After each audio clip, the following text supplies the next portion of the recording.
Assalamualaikum semuanya.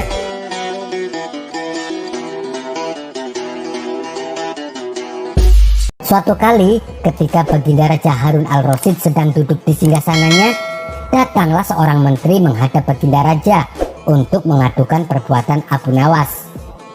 Paduka yang mulia, Abu Nawas melarang orang-orang untuk sujud dan ruku saat sholat. Dia juga menceritakan kepada orang-orang, katanya Baginda Raja suka fitnah. Tentu saja hal itu membuat Baginda Raja murka.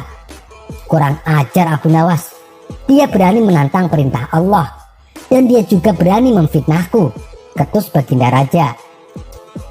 Karena saking geramnya, Baginda Raja langsung memanggil Abu Nawas ke istana untuk dimintai keterangan dan pertanggungjawaban atas segala kegaduhan yang dibuatnya. Dengan dijemput oleh beberapa pengawal kerajaan, akhirnya Abu Nawas datang ke istana. "Hei Abu Nawas, apa benar kamu melarang orang-orang untuk sujud dan ruku saat sholat?" tanya Baginda emosi. "Benar Baginda," jawab Abu Nawas enteng.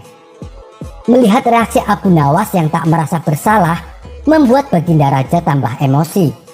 Meski begitu, Baginda tetap menahan amarahnya dan kembali bertanya kepada Abu Nawas. "Dan apa benar kamu mengatakan kepada orang-orang kalau aku adalah raja yang suka fitnah?" "Iya benar Baginda, kan kenyataannya memang begitu," jawab Abu Nawas sambil cengengesan. Kali ini Baginda Raja benar-benar tidak bisa membendung emosinya. Kesabarannya sudah hilang. Dengan sangat marah, Baginda berkata kepada Abu Nawas, "Kamu memang pantas dihukum mati Abu Nawas.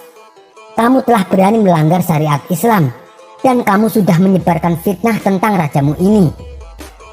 Seketika Baginda Raja langsung menyuruh beberapa prajuritnya untuk menahan Abu Nawas dan memasukkannya ke dalam penjara.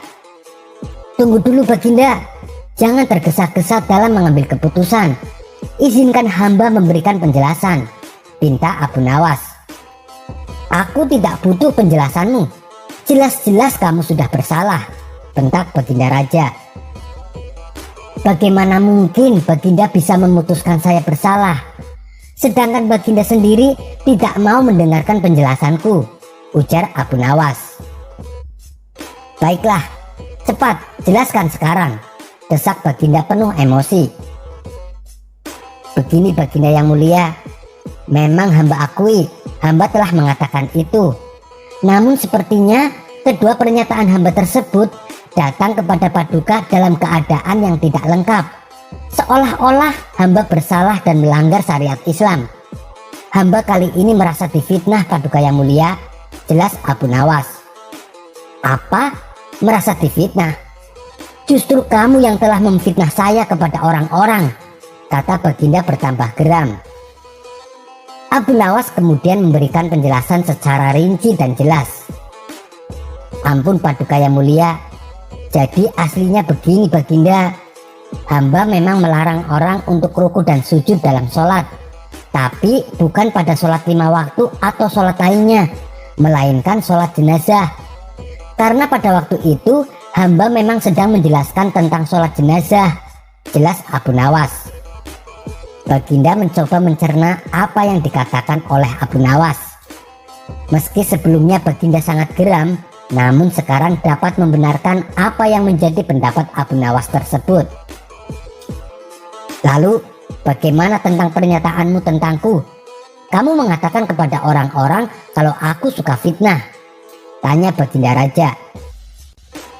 "Oh, mengenai hal itu.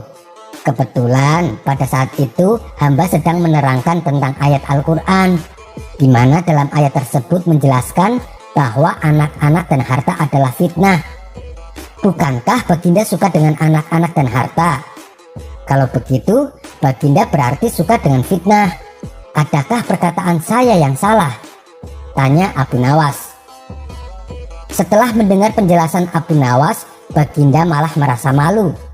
Karena kata-kata Abu Nawas bukan hanya untuk pembelaan diri semata, melainkan sebuah sindiran dan teguran terhadap dirinya, di mana dirinya selama ini terlalu larut dalam kesenangan duniawi.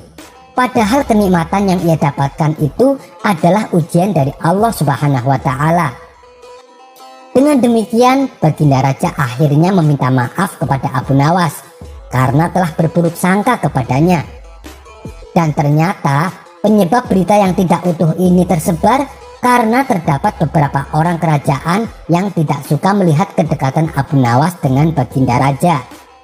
Oleh sebab itulah mereka sengaja menyampaikan informasi yang salah dan tidak utuh agar dapat menjatuhkan nama Abu Nawas di depan Baginda Raja. Sekian dulu perjumpaan kita kali ini. Sampai bertemu lagi di kisah selanjutnya.